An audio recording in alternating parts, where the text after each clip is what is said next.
સામાન્ય રીતે ગાર્ડનમાં લોકો સ્વાસ્થ્ય સારું રાખવા માટે વોકિંગ અને કસરત કરવા માટે જતા હોય છે. પરંતુ તમે જે ઘાસ પરથી પસાર થાઓ છો અથવા જે વૃક્ષ પાસે બેસો છો એ જ તમારો જીવ લઈ શકે છે. સામાન્ય રીતે ગાર્ડનમાં લોકો સ્વાસ્થ્ય સારું રાખવા માટે વોકિંગ અને કસરત કરવા માટે જતા હોય છે. પરંતુ તમે જે ઘાસ પરથી પસાર થાઓ છો અથવા જે વૃક્ષ પાસે બેસો છો એ જ તમારો જીવ લઈ લે તો?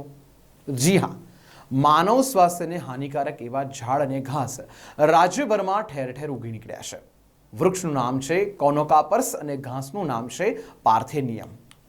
જો તમે ભૂલથી પણ બંનેમાંથી એકની નજીક જશો તો શરીર ગંભીર બીમારીનો ભોગ બનશે. વડોદરામાં મહાનગરપાલિકા દ્વારા કોનોકાપર્સ નામના 20,000 જેટલા વૃક્ષો હાલ દૂર કરવામાં આવી રહ્યા છે. આ બંને વનસ્પતિ એટલી ખતરનાક છે કે તેની આજુબાજુના બીજા પ્લાન્ટને ઉગવા દેતા નથી, જેને પગલે જૈવ વિવિધતાનું તંત્ર ખતરામાં આવ્યું છે. ફેકલ્ટી ઓફ સાયન્સના ડિપાર્ટમેન્ટ ઓફ બોટનીમાં એસોસિએટ પ્રોફેસર પદ્મનાભી શંકર નાગરે વાતચીતમાં જણાવ્યું હતું કે વર્ષો પહેલા ઈરાનમાં કોનોકાપર્સ વૃક્ષની પરાગરજના કારણે પેન્ડેમિક આવ્યું હતું. લોકોને શ્વાસની બીમારી સહિતના હેલ્થ પ્રોબ્લેમ શરૂ થઈ ગયા હતા, જેથી આ પેન્ડેમિકનું કારણ શોધવાના પ્રયાસ શરૂ થયો હતો. તેમાં બહાર આવ્યું હતું કે દર્દીના શરીરમાંથી કોનોકાપર્સ વૃક્ષની પરાગરજ મળી હતી, જેના આધારે કહેવામાં આવ્યું હતું કે કોનોકાપર્સ કારણે એલર્જી અને શ્વાસની તકલીફ થઈ જાય છે. જેથી એવું સૂચન કરાયું હતું કે કોનોકાપર્સના ફૂલ આવે તે પહેલા તેનું ટ્રીમિંગ કરી દેવું જોઈએ. જો કે ભારતમાં આવું કોઈ રિસર્ચ થયું નથી. હવે પાર્થેનિયમ ઘાસ આ પ્રકારની જ ગંભીર બીમારીને નોંધે છે. જો તેને કંટ્રોલ કરવામાં ન આવ્યું તો કોનોકાપર્સ વૃક્ષ કરતાં પણ વધારે ખતરનાક મહામારી આવી શકે છે. જાન્યુઆરી, ફેબ્રુઆરી અને માર્ચ મહિનામાં ઠંડીની મોસમમાં શ્વાસની તકલીફ થાય છે, જેના પર સંશોધન થવું જરૂરી છે. તેમણે વધુમાં જણાવ્યું હતું કે પાર્થેનિયમ ઘાસને જંગલી ગાજરના નામે ઓળખવામાં આવે છે. આ એક હર્બેસિયસ ઘાસ છે જેની સાયકલ 2 થી 2.5 મહિનાની હોય છે. તે ખૂબ જ ઝડપથી ઉગે છે. તે આખા વિશ્વમાં જોવા મળે છે અને ભારતમાં પાર્થેનિયમ ઘાસ 20 મિલિયન હેક્ટર વિસ્તારમાં ફેલાયેલું છે. તે આટલા મોટા વિસ્તારમાં ફેલાયેલું હોવાથી આપણી જૈવિક વિવિધતા પર ખૂબ જ તેની અસર થાય છે અને તેના માટે આપણે કંઈ નહીં કરીએ તો તેની ખરાબ અસરો પડતી રહેશે. પાર્થેનિયમના ફૂલમાંથી નીકળતી પરાગરજથી શ્વાસનો પ્રોબ્લેમ શરૂ થઈ જાય છે. તમે તેની આજુબાજુમાં થોડા સમય માટે રહેશો તો આંખો સૂજીને લાલ થઈ જશે અને ખંજવાળ આવવા લાગશે. આ ઉપરાંત અસ્થમાના દર્દીઓને પણ પ્રોબ્લેમ થઈ શકે છે. ઘણા લોકોને ડાયરિયા પણ શરૂ થઈ જાય છે.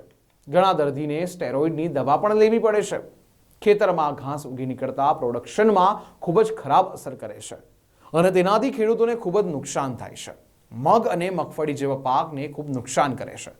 તેનું ઉત્પાદન ખૂબ જ ઘટી જાય છે કારણ કે આ પ્લાન્ટ પાકમાંથી ન્यूट्रिशन खाई जाए છે. कोनोकार्पस के बारे में मैं पहले भी बता चुका हूँ, आज भी बताना चाहूँगा. पहली बात है, ये जो नेटिव है ये अमेरिका का है और इसे अरेबियन कंट्रीज़ में उगाया गया था और एक फास्ट ग्रोइंग प्लांट है जिसे पानी की बहुत कम ज़रूरत है और कम पानी की ज़रूरत होने से इसकी जो रूट्स हैं वो काफ़ी ज़मीन में अंदर तक जाती हैं और काफ़ी जगह उसकी ड्रेनेज को बंद कर देती हैं. तो ये पानी की तरफ, इसके जो रूट्स हैं पानी की तरफ आकर्षित होते हैं और उस वजह से ड्रेनेज का जो एरिया है वो बंद हो जाता है. और उतना ही नहीं होता, क्या है, जब तक इस पौधे में फूल नहीं आते तब तक कोई तकलीफ नहीं है. जब इसमें फूल आते हैं तो इसके जो परागकण हैं उससे स्वास्थ्य में तकलीफ होती है. तो मेरा ये सुझाव है कि ऐसे पौधे जो देसी हैं उन पौधों को लगाना चाहिए, जैसे कि बुडलेजा है वो लगा सकते हैं, करेंट की कई प्रजातियां हैं वो लगा सकते हैं, एक्जोरा लगा सकते हैं, मालन लगा सकते हैं, नगोड़ लगा सकते हैं. ऐसी कई प्रजातियां हैं. नगोड़ भी एक काफ़ी तेज़ी से उगने वाला पौधा है.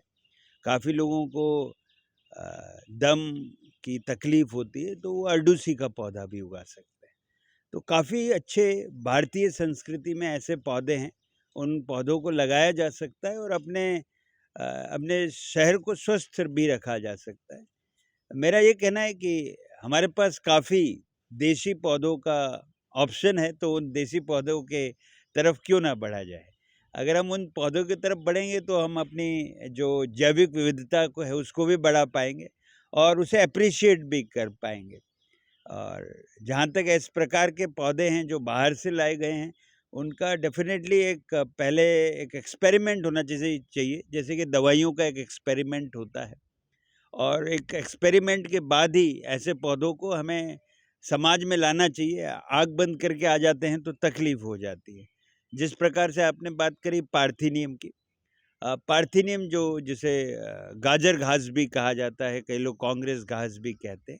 ये घास 1950 में जब पीएल पीएल 640 वीट जब ला रहे थे, तो उसके साथ इसके बीज अमेरिका से आ गए थे। पर्पस उस समय ये था कि यहाँ पे जो भोजन की कमी है उसको कम किया जा सके, तो उस समय गेहूँ अमेरिका से लाया जाता था। लेकिन उसके साथ उसका संसद में क्लियरेंस भी मिला था कि आप इसे लाया जाए, लेकिन गेहूँ के साथ इसके बीज भी आ गए, और तब तो ये कांग्रेस घास भारत में थी नहीं, और आज ये 20 मिलियन हेक्टेयर में फैल चुका है पौधा, और काफ़ी तेज़ी से बढ़ा है। 1950 से लेकर 75 वर्ष में इसने 20 मिलियन हेक्टेयर विस्तार को कवर अप किया हुआ है। और उतना ही नहीं, इससे लोगों के हाथ में ये रेशे पड़ जाते हैं, डर्मेटाइटिस की प्रॉब्लम हो जाती है। जो भी इसके पास 10-15 मिनट रहता है उसकी आंखें लाल हो जाती हैं, आंखों से देखने में मुश्किल होती है।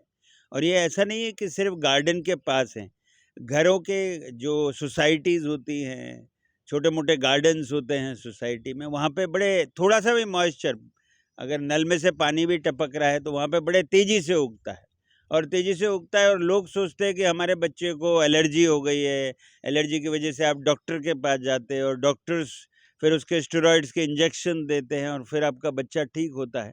तो इन जो आप डॉक्टरों के पीछे खर्चा करते हैं, अगर सब मिल के इन पौधों को ही निकाल दें, ये एक दिन में जिन्हें 75 वर्ष लगे हैं इसे फैलने में, इतने बड़े विस्तार में, अब आप समझ ही सकते हैं कि इन्हें निकालने में काफ़ी समय लगेगा, और इसमें सबको सहयोग देना पड़ेगा, और सहयोग देंगे तो ही ये पौधा को आप जड़ मूल से निकाल पाएंगे। अंग्रेजों को जिस तरह से निकालने में हमें 100 वर्ष लग गए, उसी प्रकार से इस पौधे को, जिसने 75 साल से इतना एरिया घेर लिया है, एक ये बायोलॉजिकल वार है, और ये बायोलॉजिकल वार ऐसी है जो आपके सीधा स्वास्थ्य पे असर करती है, जिससे आपको अस्थमा की बीमारी हो जाती है, स्किन की बीमारी हो जाती है, आँखों की प्रॉब्लम हो जाती है, दृष्टिकोण की प्रॉब्लम हो जाती है। तो इन सब से बचना है तो ऐसे पौधों को निकालने की आवश्यकता है।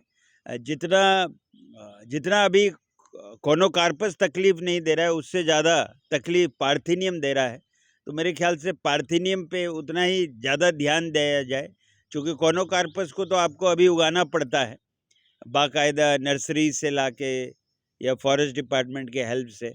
लेकिन आपको पार्थिनियम तो ऐसे हैं, उसका एक पौधा ही करीब करीब 30 से 40 हज़ार बीज देता है।